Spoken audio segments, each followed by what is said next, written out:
Hey everybody, it's Tommy Canaligan. Welcome back to Before the Lights podcast, the show to find out how those in sports, music, and entertainment made their mark. Joining us today is an Italian travel expert, travel writer. She is the founder, executive producer, and host of Dream of Italy TV series, podcast, an award-winning magazine which has published more than 170 editions. Dream of Italy has been recommended by the National Geographic Traveler, USA Today, and others. Her audience reaches more than 60 million people. She's spoken at the Smithsonian Museum, New York Times Travel Show, and the National Italian-American Foundation. Please welcome to the show, Kathy McCabe. Kathy, welcome to Before the Lights. Thank you. I'm excited to be here. I am too. You must have one of the funnest jobs ever put on this planet, I have to say. Do I tell you the truth? It is. There are so many moments when it is like, pinch me. But as you probably know, there's so much more that goes into it. Sure. For our listeners, how many times have you been to Italy? At least 50. I haven't added them all up in a number of years, but between 50 and 60 probably. And before COVID, how many times a year do you average we're going over? Like 2 to 4. Okay. Times. Yeah. What's the average length of stay when you go? I often do about 3 weeks times 4. If I have to go over first, it's such a different world, right? Before, if I had to go for like a week, I live in Denver, so it's a little further, but I was on the East Coast a lot taking care of my parents. So, it feels shorter when you're going from there. So I usually, when we film the show too, it depends, but sometimes it's like, we'll film and then I'll stay and do some other things. You're originally from New Jersey. You attended Jonathan Dayton High School. You're really going back. Yeah. And then you went to Johns Hopkins U to get a master's in nonfiction writing, and then attended Georgetown. You have a European... Before that, yeah, Georgetown first and then Johns Hopkins. Yes. At Georgetown, you have a BSFS in European Studies. Is that a Bachelor of Science in Foreign Studies? Is that what that is? A Bachelor of Science in Foreign Service. It's the only place in the world that awards that. And then you began your journalism career at ABC News. Mm-hmm. And you were part of an Emmy Award winning investigative team that linked money to politics in the 1996 election. What did you learn then that you're still using now? This is really funny. Someone asked me this recently, and I will absolutely, and I actually, you don't always want to say the same thing in interviews, but I will tell you this, and it's something, and, especially with this special, I had to work with more people than usual on all the parts of it, right? Okay. The special we're going to talk about that's coming up. And, also with COVID, we all look back on our lives and we're kind of like, okay, what did I learn? What's this? What's that? I think I had this before I worked at ABC, but it was sort of ingrained, or it was that level that called for, you never came back and said, I didn't get it. Or you never come back and said, no. There were no excuses, and there are no excuses. And so you did everything humanly possible to get the person, to get the answer, to get the footage, to get the facts. And that, I think I always was kind of very conscientious like that, but that really has served me well. There's sort of no excuse for a lot of things. And so I think that's something that I was really also ingrained in me there. When you worked at World News Tonight with Peter Jennings, did you take anything from him personally in a professional manner that you went, that's something I'd like to do someday and do it that style? Well, the funniest thing is that I'd always admired him. I was like, watching the news when I was a teenager, or before I was a teenager, I was watching Peter Jennings. I never really thought about it then, but if you could manifest something, I was a huge fan of World News Tonight, and I tried to never miss it. And it's odd or not odd that I ended up working there. And I think it's not just Peter Jennings, it's that whole team there.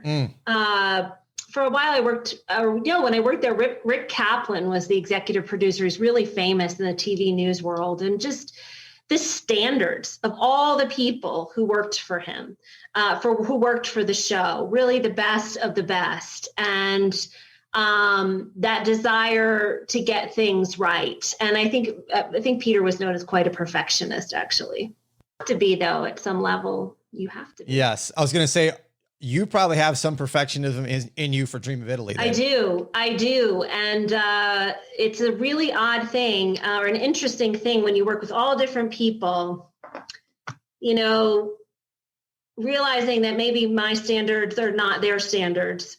And I don't know if it's because my standards have always been high. I don't know if it's because my name is on the show. I don't know if that is what has made me successful. Actually, I actually do think that is. And if you saw my house, I'm messy. It's not, oh gosh, if you saw the dirty dishes I saw this morning, I am not, that's what's odd. I'm really not like that in my personal life. But when it's my work, I am. From 99 to 2002, you did an editor and travel in the politics section with usatoday.com. Anything then start sparking before Dream of Italy became a concept to you? But when you were working there, did anything travel with you that go, maybe I want to do a travel show one day? No, it's weird. I worked in TV, and then I worked, which was all news and hard news. And then I worked at USA Today. I did politics, but then I moved to travel. And then it was after I was there that I started this membership website and travel magazine. What's so funny is I've worked with different people, and and we all make mistakes, right? But I will get typos in really high level things that I'm like, did you, I don't actually even say this, but I've resorted to sometimes, did you read this over? And so when I worked at usatoday.com, we were publishing all day, and I was a copy edit. A lot of what I did was copy editing, and I've done 180 issues of this magazine. And I will tell you, I've definitely made typos, but just that attention to detail, I'm not sure, everybody has. I sound like I'm complaining, but things I've noticed that, even if you're not publishing a magazine, in your emails and how you present yourself, present your proposals, you should try to do the best you can in presenting it without sort of mistakes. My understanding is before the love of Italy, it was France. Is that correct? Mm-hmm. You must be reading everything. I do some research. France was my first love, and I spent 2 summers in France studying one summer and working one summer. And then I had to take a fluency test to get this BSFS. It had to be in a language, and so I did French. Your Italian background, how did you research back and find all the ancestors that you have on your side? So I was very close to my Italian-American grandparents. My grandfather would talk about his father's ancestral town named Castelvetere sul Calore. When I was a junior in high school, I wrote a biography of my grandfather. And a relative sent me the translated birth certificates for ancestors from the 1700s, 1800s. And my grandfather used to say what his father would say about this town. And that's when I became very interested. And then my grandmother's family was from a place called Ariano Irpino. So I was lucky enough, I knew the town, I had the birth, I knew the names going back a few generations. It's also unique, not maybe totally, but if you have this last name, Nargi, you are only from Castelvetere sul Calore. You can meet anyone in the world, and they are from this little piece of land. So that made it easier. But then I also, when we were doing this episode about Castelvetere, a company called Bianca at My Italian Family actually helped me, because we were also working on my possible citizenship. We went back. She helped me go back further and further and further in both towns. Is it true then that nobody in your family had been to this town in a very long time before you went back? 100. 100 years? Maybe a distant cousin. There's like another part of the family had gone back, but not directly from Generoso Nargi. It was more than 100, just over 100 years. So how special was that then for you to go back after 100 years to that area?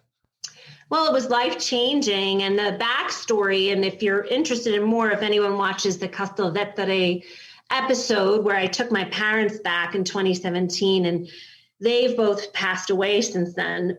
But the other part of the story is when my mother and I go and find this town, fulfilling my grandfather's wish, because he'd had this crazy thing happen where he went to the wrong town. So he's 93 in New Jersey. My mother and I go to the town, fulfill his mission, and he dies within 36 hours. But we had not told him that we found it. So I think he knew, and I think he knew it was okay to go. How did your research into your family history then turn into Dream of Italy? Well, that's what brought me to this town. And I did it 26 years ago. It's a big trend now, and I hope everybody does it. It's fascinating. So, I went to the Italian Tourism Bureau in New York City and photocopied the phone book for this town. That's part of how I ended up going. I mean, this was just at the, beginning of the internet. So obviously going and seeing that this piece of land, like our family and I'm obviously blonde, or if we're doing this on video, my mother was blonde. My grandfather had red hair and blue eyes. We sort of knew we were Norman invaders, but that was confirmed when we went to the town. But, this was the place that the Nargis had lived for more than 1,000 years. It's not something that you experience in America. And so to be able to trace it to this place, I really fell in love with everything about Italy. Kathy, do you remember the moment then when it clicked and said, Dream of Italy, TV show?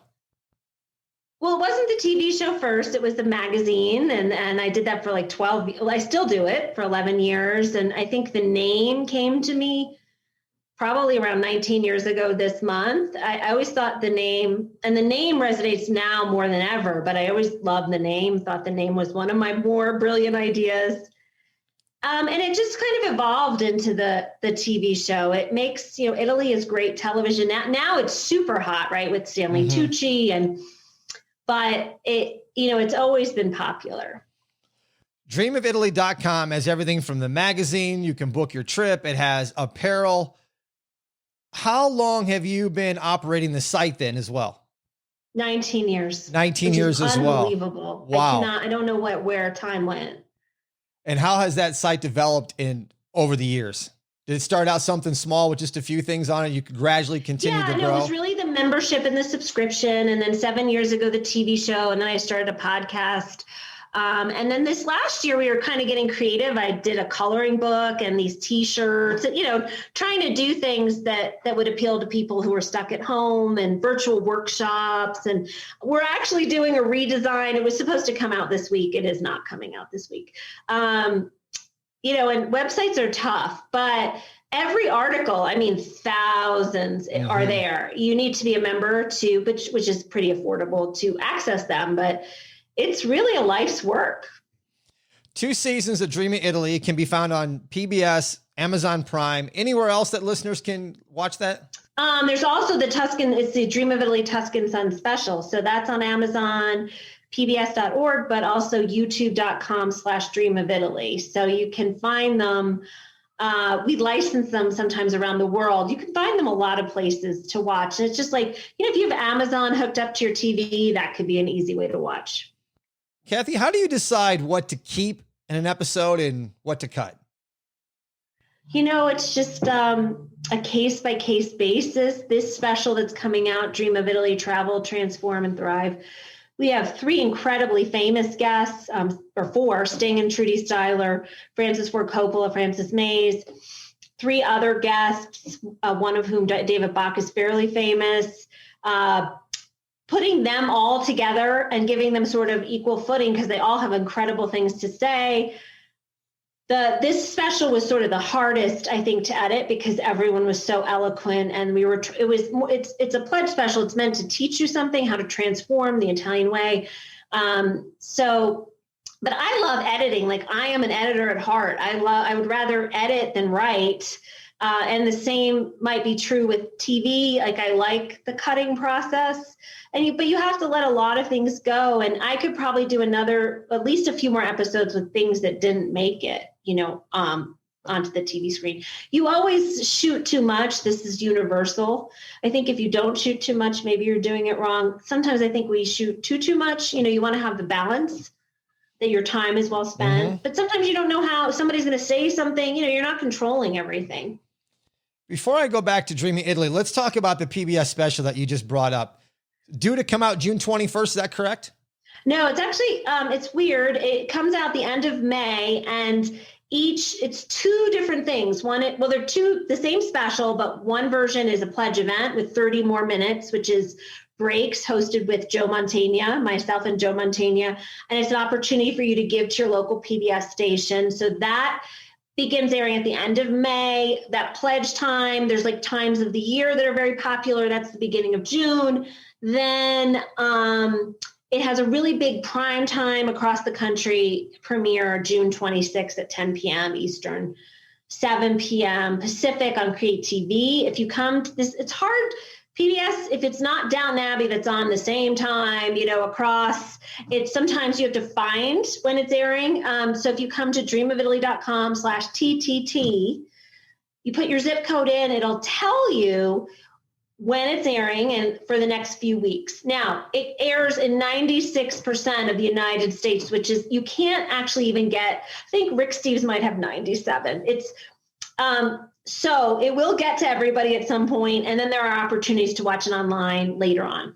I'll put a link in the show notes to that website so people can do that. It really helps people figure it out. Yep, I will. It's going to explore 11 essential elements from Italian lifestyles, from food to pace of life. Kathy, when did you start thinking about this concept and putting this special together? Good question, because it's pretty interesting. In 2019, there was actually a contest. Our distributor, American Public Television, does, for the last few years, has held a contest to get new pledge specials. And you do like a trailer and a pitch. And at the same time, I had the opportunity, it was somewhat last minute, to go to Italy and interview Sting and Trudy Styler, talk to them about their wines. They have a party every August for their wedding anniversary where they invite the locals. That was the summer of 2019. So at the same time, I thought, okay, what have I learned about Italy that I could teach others? And I had the Sting, and really, everyone's like, oh, you met Sting, and he really is incredible, and Trudy is as well, but we all just love Italy, and he speaks so eloquently about the land and being a steward and letting nature take its own course.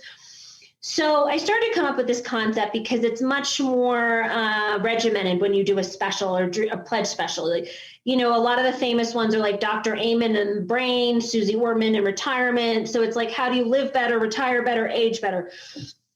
So I really came up with the concept for this contest, and I presented it, and I was a finalist. I presented it live, and I didn't win, which was disappointing, but I'm like so far in, I'm like, I'm going to do this anyway.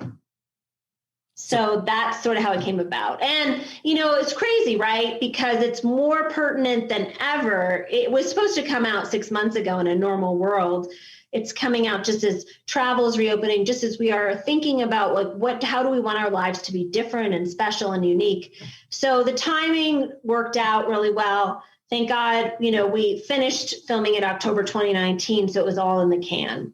That's awesome. I'm looking forward to seeing it myself. And listeners, I'm telling you, if you haven't seen Dream of Italy, go check that out first.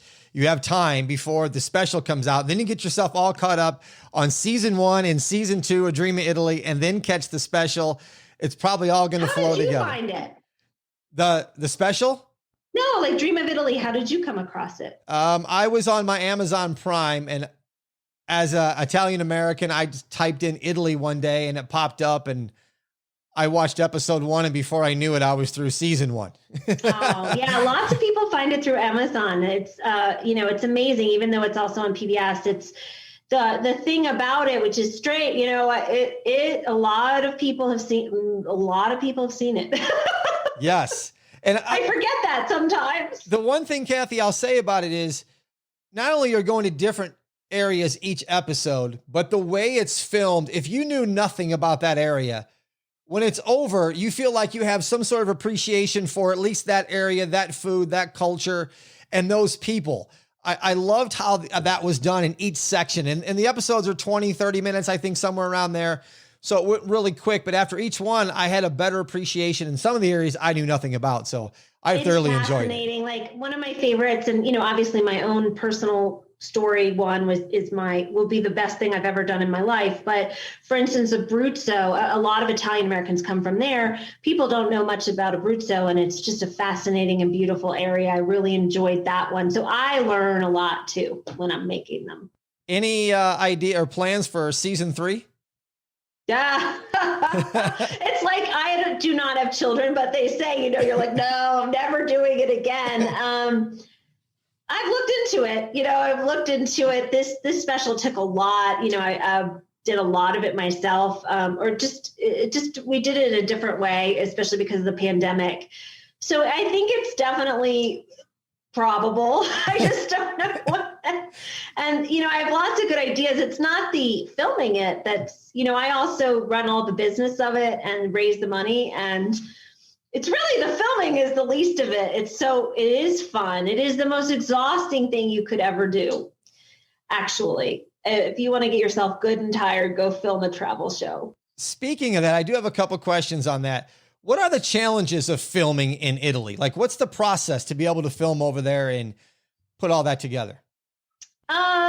So I work with a fixer or an Italian producer who helps set up all the appointments of where we're going to film and what we're going to do. And a lot of the ideas are things I've already done or seen or been, locals I know. But then sometimes we did this donkey therapy in Abruzzo, and I sort of laughed at him, but it's really neat. We did this whole segment about donkeys, and he came up with that one. So sometimes he will. Then we were going to film at the Opera del Duomo in Florence to talk about the Duomo and how it's maintained, and we were interviewing the priest who runs it and going in the workshop. And then he talked to them, and I had no idea, none, that we were going up on a cherry picker on the side of the Duomo to see the stones on the top in person. And so I don't remember if he wrote it in the call sheet or he didn't tell me, but I did not know. I wore a dress and everything, but you can see I'm just stunned and amazed, and I didn't have time to be scared. It was not the most stable thing you've ever seen. So, so that's sort of we kind of go back and forth about it. This show is much more interviews. The special is a little different than the regular shows. So I picked all the people. I read an article about one of them. One of them had reached out. David Bach had reached out to me because he had recently moved to Florence, just to kind of connect. Arlene I had followed on. I knew what people who knew her. So I usually go with my instincts on it. How big is the size of your crew then? So it's usually 6 or 7. So there's me, a director, 2 cameras, sound, the fixer. The first season, I've done my own makeup a lot. Never my own hair. We would have somebody in each town do it. But then the last few, I met a wonderful makeup artist who's traveled with us, does my hair and my makeup. And it makes a big difference. It just helps that somebody's looking at, that's just there and can fix. It's one less thing to think about. It's not even about looking so great. Sometimes I think I even look better when I did my own makeup. Sometimes, it just depends. Mm-hmm. It's just having one less thing to think about. What's the biggest challenge then of filming in Italy? I think there's too much to film. There's too many things you want to do. There's conversations are longer than 2 minutes, right? Yeah. It's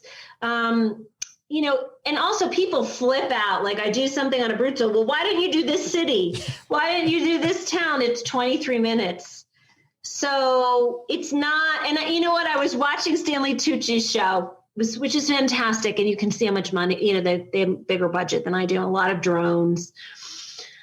I thought he did a nice, you know, it was interesting which episodes people didn't like or didn't like as much. And everyone's a critic, trust me. And the Sicily episode, they were flipping out that he didn't do this or do that. I'm like, people, it's a whole island. But it's kind of cool because everyone has their opinion, right? Everyone's involved. A lot of people been to Italy. So I don't think the discourse is bad. It just was funny watching the social media comments on somebody else's show. Kathy, what's your feeling of knowing your show has touched so many people? You know, it is, it's staggering. So this last year, so right before COVID, my father passed away, and 20 months before that, my mother passed away, and I'm an only child. So I went into COVID. I've had a lot of stuff happen in life. COVID is not at all near the worst. And so they had just sort of left. And then we're in this crazy time. And more people probably like you were watching the show and watching it streaming. And it's, you know, it still airs. The first season, 6 years old, still airing constantly on PBS. And I started to get way more emails than I always get emails, but I would get like way more, and I've saved them all. I screenshot them, and they're like, thank you for saving us in COVID. I got emails from people who had COVID and were stuck in bed and were watching it. And they feel that it gives them, they see this woman who's maybe, I hope real and authentic and not a swimsuit model and kind of just a regular person doing these things, and it inspires them that they can do things in their lives, that they can go to Italy. Like one woman's like, I pulled out all my Italian cookbooks, or I started looking for my family, or, you know, and, you know, it was such a time of grief, you know, not so much COVID for me, like that these strangers really saved me. That's awesome. That's awesome. How was it working and meeting Francis Ford Coppola? You know, I never intended that this was going to be some celebrity show, and I don't see it as that. I've definitely gotten some great interviews, but he's the one that touched me the most. That's the most memorable. I have to tell you, it was crazy from the get-go because I was only going, we didn't film the whole Basilicata episode. I went to just do the interview before we did the rest. And so besides, you know, my mom used to travel to Italy a lot with me, but not for TV work, you know, only the episode she did, but she came with me for the Coppola thing. And we drive all the way really deep down into Southern Italy. But we're in the airport, we're in the Delta Lounge. And I think it's because I had like a platinum American, I wasn't usually always in the lounge. And I go into the bathroom, and who's standing at the sink in her trench coat and hat, but Diane Keaton. And Diane Keaton plays Kay in The Godfather. And I'm like, holy crap, I'm going to, you know, like, how weird is that? I said hi, she said hi, but I wish I'd said something because it was so weird. Then we get on the plane, and I watched it again before we left, but one of the 10 movies was The Godfather. So it was like all these weird things. And then you meet him, he's very polite. I had to change my tickets. He was so sorry about that. And he's very intense, and he's very intuitive, extremely intuitive. The things he said to me, I actually said to him at one point, are you psychic? But you can see when you meet him why he is so good at what he does. Even creating this hotel, it's an experience, right? And so I felt he reminded me of my grandfather a little bit, because I think he's very honest too. He just says whatever he thinks. And he and his 100, I think his uncle was 99 when we filmed. His aunt was 98. We filmed with them. His uncle ended up passing away at 102, but I had such a great time meeting them. And he really feels it deep into his soul. And then, Joe Mantegna, it's really weird how I've kept it in the family. Joe was in Godfather 3, and Joe ended up doing the pledge breaks with me. And Coppola filmed some pledge promos from his home a few months ago. And but it's interesting, Joe and Mr. Coppola and me, we all went back to Italy in our 20s to find our roots, and it changed our lives. That's pretty cool right there. Yeah. That's really cool. Yeah. Speaking of that, something I think that's very popular right now is Italian dual citizenship. Yes. And for people that might be listening, that might be looking into that, how does one know if they qualify for that? So there's all kinds of rules I could tell you about. We go through them in the Castelvetre episode. We go through some of them. Basically, the premise is if you are Italian and you are born anywhere in the world to if you're Italian and you're anywhere in the world and you give birth to or you're the father of a child and you're still an Italian citizen, that child is Italian. And so you're a sanguinis by right of blood. So there's other rules and laws that make it a little more complicated. And we go through it in the Castelvetre episode, and I find out I can't qualify on one side. And in this new special, you're going to see that there's a law. So going through my mother's mother, she could pass it down to my mother, but if you were born before 1948, you could hold but not pass citizenship. So it stopped there. And so I go and meet with this lawyer, and it turns out I can go to court in Rome and say this is discriminatory. And usually the judge will rule an agreement, and I can get citizenship. And so that's my journey. We do have a sponsor for this special. It's ItalyAncestry.com. Her name's Melanie. And I think the easiest thing for people to do is Melanie, and a lot of companies that do this will give a free hour consultation. Go and do it because they know all the ins and outs. And obviously they're hoping you will then go and do all of this through them. You can do all the paperwork yourself. It's pretty tedious. Lots of people, there's Facebook groups. People love to do it, but you could hire one of these companies. And I keep telling people, don't do it. I've known for years I can do this. I haven't done it yet. I mean, I'm in the process of getting the documents, but if you need a document from New York, for instance, you have to get a court order. So it takes 9 months. So do it now. You don't know if Italy will ever change the rules. And you can pass it on to your children and grandchildren. You can live anywhere in the European Union. Nice. And what's that website again, Kathy? ItalyAncestry.com. You can mention Dream of Italy. I think you'll get a discount if you do decide to go with them. They were, this was a crazy year. They were the first sponsor to sign on for the special. So I'm very, very grateful to them. There are many companies that do it.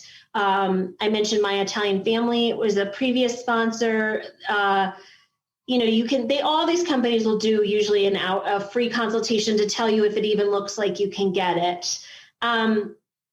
And I was talking to Bianca, who owns My Italian Family, in a podcast. We have 2 podcasts on citizenship. If you're adopted, I forget exactly how, but even if you're adopted, there may be a possibility. So I forget if it has to go through your birth parents or not, but there are more, it's not totally easy, cut and dried. So I would suggest reading more about it. There's a companion book to this special. We're going to have a whole section in there about it as well, but it's really based on your individual circumstances and the years when births took place and naturalization. It's very important that your ancestors did not naturalize before the birth. Listeners, if you didn't catch that website, go to the show notes. I'm going to put a link to it so you can click on it and go right there and make sure that you mention Dream of Italy. I'll also put a reminder of that in the show notes as well. Kathy, is moving to Italy the number one thing you're asked about, or is it the food over there? Yeah. Or is it, what was it like to meet Sting? It's all of it. All of it. There's so much to talk about. But I think moving to Italy is a cool dream, and people are like, what are we going to do with our lives now? So lots of people, retiring, can have a lot of advantages. The healthcare is quite good and inexpensive. One of the premises of the show, Italy ranks at the top of the Bloomberg Global Health Index most years, and it's because of access to fresh, affordable, organic food. Community, there's a lot of things. The food isn't just delicious, it's healthy as well. 2019, you started Dream of Italy podcast. It's been named the best travel podcast by New York Times. You having fun? That was crazy. I didn't even know she was writing that article. It was in the midst of the pandemic, and I got like a Google alert. It's the one thing I love because like you and I, we can have longer conversations. We can delve into things, but it's the one thing I've sort of let be more on hold while I finish the TV show. So I want to come back to it. Like I want to invite Joe. I actually invited Joe and Mr. Coppola on. I don't know if they're going to take, I don't know if Mr. Coppola is going to take me up at it. He might. But like David Bach, who took his family to Italy, I'd like to follow up with him. Okay, a year later, what is it really like? So it gives those options for these expanded conversations, right? You got it. I'm going to put another link. All these links will be in the show notes. Kathy, is there anywhere you haven't been in Italy that you want to visit? There's a city called Trieste in Friuli, which is near Slovenia. And I read this travel book, which I still think is one of the best travel books I've ever read. And it's called Trieste and the Meaning of Nowhere by Jan Morris. And I met her at a travel writing conference. She passed away a couple years ago, but 20 years ago. And I just love this book. And there's places like I haven't gone yet that I just hadn't made it there, but it's like one of those jewels I really want to go to. I wonder sometimes if I'm saving certain things. I would love to do much more of Sicily, Calabria. There's this, I love black licorice, and I'm convinced it's genetic, that if you're like Southern Italian, you like it. People hate it. There's this licorice factory I'm dying to go to in Calabria. So there are definitely lots of places, still many places on my bucket list. Do you ever get readers or listeners to your shows that get in touch with you and ask you, hey, can you hook me up with a local? I'm going to this place and I'd like to meet. That does happen? Oh, sure. And I answer, like, unless I literally forget, I answer every email. I try to be, I was raised with really good manners, and I try really hard. But yeah, we have travel guides that go with like written guides that go with like each season. So like 90% of what I do in the show, you can actually do and go meet these people, like crazy Alessandro in the Bologna episode. He runs these food tours of Emilia Romagna. So you can go and he'll be just as crazy with you as he was with me. So almost all the locals in the show, you can go and meet them. They would love it. That's pretty fun to know. Venice and Florence, they have issues with the number of people that are visiting there. Do you see any possible solutions? Well, I wonder if COVID's sort of going to be, it has been a reset. Yeah. Definitely the environment in Venice, you can tell that it's, certain flora and fauna and fish and things were coming back because of how empty it was. I was speaking to somebody this past weekend about, so many of those apartments in the historic center of Florence were now Airbnbs. And so when the tourists were gone, you could see how really empty Florence was, not just because of lockdown, but locals. And so I don't know everyone asked me what's going to happen. I think our hunger, if you saw the emails I got, everyone wants to go back, but are we going to go back so quickly? I think in 2022, possibly there might be en masse. They've been working on solutions, and they were working on them before. And I think they're going to I think that, in Florence, I've spent a lot of time in Florence. It's so small. You can't have all these people, the garbage, just the influx. So I'm hoping COVID was a good reset to figure out what's next. For listeners that might be going, I can get there one time in my life. And I'm sure people that go once, go twice, that go 4 times, and it keeps going. But if they're going to go once, I'm sure Rome is on the list. But is there somewhere you would say, make sure if you're going to go once, you go to this place? I think Venice. I think it's very otherworldly. I think it's this place you always dream of, and what's it really like? I would say try to go more off season. I've been in the winter. It's absolutely stunning.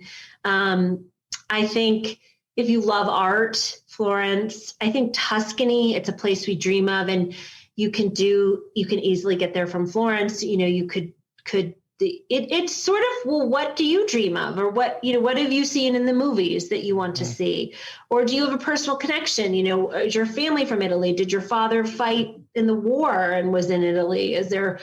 I always think those stories, those connections, also give a lot more meaning to trips. But I think, Venice is Venice. Venice is not the Venetian. It's still staggering every time I go. When you say that, I mean, my last name being Canali, there is a Canali, Italy in the Northwest section, and they do Frangelico there. And oh my God, have you been? No, but on the bottle it says made in Canali, Italy. And that's a place to go to. That's right. What I mean. Everyone has some crazy Italian connection, even if they're not Italian. So it's fun to sort of follow those along. For people is language a big barrier for somebody that might be afraid of that? They have to learn the Italian language? I don't think so. It depends where you're going. But if you're going to Venice, Florence, Rome, a lot of Italians, because they work in tourism, can speak some, Italian. If you're going to your ancestral hometown, they probably don't. But you can always hire a guide. You should try to learn some. They love it. They just love it. We talk about France and my first love, and they're a little more hoity-toity about speaking French. Italians, even if you butcher it, they just love it if you try to speak. So I don't think that you can go. My friend Steve Perillo, he does Perillo tours, where you're with a group the whole time. You can go based on your comfort level. If you're really not that comfortable sort of going on your own, I mean, he does his tours he does a great job. So there's all different options. Kathy, is there a smell or a sight that instantly takes you to Italy? That's such a good question. I commend you for that, because I think smells are really interesting and we forget about them. And the other day I was trying to remember what Florence smelled like, and sometimes it's flowers, actually. I love sunflowers. I love poppies. I love spring. Coffee really takes me to Italy. Any kind of tomatoes, like sauce. When I think of my grandparents' home, it's like a roast or like a meat, and then vegetables or like meatballs, or just the smell. And it's funny, I really, every time I go to Italy, I feel like I'm in their house, and it's also the smell and the sight. What else for sound? The ambulances, they have a different sound than they do in the US. And that's how and you hear Vespas, and totally different, but you have to put diesel in your car when you rent it in Italy. So those are some of the sounds too, is a big thing. The sight, just how old the colors of the buildings, it really so different than here. And I miss it. This is the longest, I was even thinking this is the longest I haven't been in New Jersey, in my life. Wow. You mentioned that you're living in Denver. Mm-hmm. What is the Italian scene and food like there? It's pretty interesting, because I was actually pitching a story to one of the local reporters. I actually live in the neighborhood that was the old Italian neighborhood. And there's a funny place called Gaetano's, which is it's like Jersey Mafia. Like, it's got the Sinatra impersonator and the red check tablecloths, and it's very good. But the best, cannoli I have had outside of Ferraro's in Little Italy or Italy is a place here called Dolce Sicilia. He's from Marsala. There's a restaurant called Parisi, and they make coccoli, which is, I've never seen it on a menu in the US. It's fried bread, stracchino cheese, prosciutto. So there's these pockets of some really good Italian food here. And, a lot of them came out to work on the railroad, to help build the West. There's such an amazing Italian story throughout most of America, a lot of America. Today's show is brought to you by Only 3 Snack Crisps. It's one of the most delicious, healthy chips available to snackers today. Spelt flour, sea salt, and spring water is all you'll find in this delicious 130-calorie treat. They are perfect with your favorite dip, on the go, in between meals, and as a bonus, they are vegan friendly. Order your 3-pack bundle today at only3snacks.com. That's only3snacks.com. Listeners, I have tried them. I wasn't sure what it was going to be like, and I bit into them and fell in love with this snack crisps. So give them a try. They are really good. You can use them in salsa, any dip, any chip by themselves. I'm telling you, they're pretty good. Kathy, last thing, you have so much going on with website and the shows. I mean, your list is extensive of what you do. How do you balance it all? I don't know that I've had balance the last year. And, you know, for a number of years before this, I actually helped take care of my parents, which is, I'm a very capable person. I've learned that. I like to work. I don't want to work this much anymore. So I think it was an opportunity, right? The seasons come out. I have the chance I don't let opportunities go very easily. So I had the chance to interview Sting for the special. So I just made it all work. And work is also my therapy. So it sustained me through this. But I think I'm trying to, now the special is done, to become a little more thoughtful on how it all is working together. So I work a lot is really the answer. I've had a fantastic assistant who's helped me. She's actually moving on to a new opportunity. And I'm like, but she's been amazing the last 2 years. The freelancers that definitely help me out or write or work on the show. You know, it's a whole team, you know, it's a very small company, but then we have tons of people working on different parts of it. So but my new life, I think, is to live a little bit more like an Italian, and they do not work like crazy. Some of them do, but they have more balance. Listeners, please do yourself a favor. Go check out Dream of Italy Season 1, Season 2, and mark your calendars to see the PBS special with Sting and Trudy Styler, Dream of Italy, Travel, Transform, and Thrive. I'm looking forward to it. I'm sure you'll enjoy it as well. Kathy, thank you for taking time out of your busy schedule and being on Before the Lights. Time is valuable to me, and I appreciate yours. Thank you. Listeners, if you would, please go and rate and review the show. It'll take you 30 seconds to give me 5 stars, nice comments on Apple or anywhere you get your podcast. If you would, follow me on Instagram at Before the Lights Podcast. Until next time, everybody, thank you for listening to Before the Lights. I'm Tommy Canale. And until then, a salute, a chin chin.